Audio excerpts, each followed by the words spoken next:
आने वाले ट्रैक में कहानी एक बेहद खतरनाक मोड़ लेने वाली है, जहां एक तरफ आर्या अपनी सास सुमित्रा जी को होश में लाने की हर कोशिश कर रही है, वहीं दूसरी तरफ मीरा की चालें अब और भी खतरनाक होने लगी हैं। मीरा ने घरवालों का भरोसा जीतकर एक नकली नर्स को सुमित्रा जी के सबसे करीब पहुंचा दिया है। इतनी सख्त पाबंदियां लगाई गई हैं कि आर्या को अपनी ही सास तक पहुंचने नहीं दिया जाता। ये मर्यादा रेखा असल में मीरा की बनाई साजिश है। लेकिन अब कहानी खुलने वाली है। वो नर्स मीरा के कहने पर एक ऐसा इंजेक्शन लेने पहुंचती है जिससे सुमित्रा जी की जान तुरंत खतरे में पड़ सकती थी। जैसे ही नर्स इंजेक्शन लगाने जा रही होती है, ठीक उसी समय आर्या वहां पहुंच जाती है। उसकी नजर दवाई के नाम पर जाती है और आर्या एक झटके में समझ जाती है कि दवाई असली नहीं बल्कि बेहद खतरनाक है। आर्या तुरंत डॉक्टर को बुलाती है।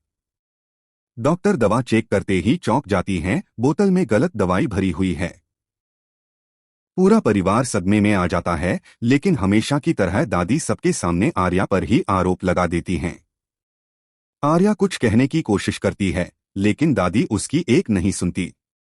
इधर नर्स भागने की कोशिश करती है, पर आर्या उसे पकड़ लेती है और पूरी साजिश का पर्दाफाश करती है। इतने में आर्यन पहली बार अपनी दादी के सामने डटकर खड़ा होता है और साफ कह देता है कि गलती आर्या की नहीं बल्कि किसी और की साजिश है।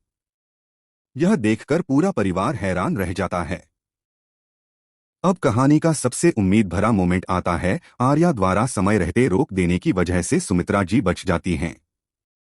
डॉक्टर उन्हें सही दवाई देती हैं और उनकी सांसें दोबारा स्थिर होने लगती हैं। लेकिन सच्चाई अभी अधूरी है। क्या डॉक्टर उस नकली नर्स और मीरा के काले खेल को सबके सामने ला पाएंगी? क्या दादी के मन में आर्या के लिए बनी गलतफहमियां दूर होंगी? और क्या आर्यन आखिरकार सच को साबित करने में आर्या का साथ देगा? अनगिनत ट्विस्ट के साथ कहानी अब अपने सबसे दमदार मोड़ की तरफ बढ़ रही है। आज रात का एपिसोड मिस मत कीजिएगा।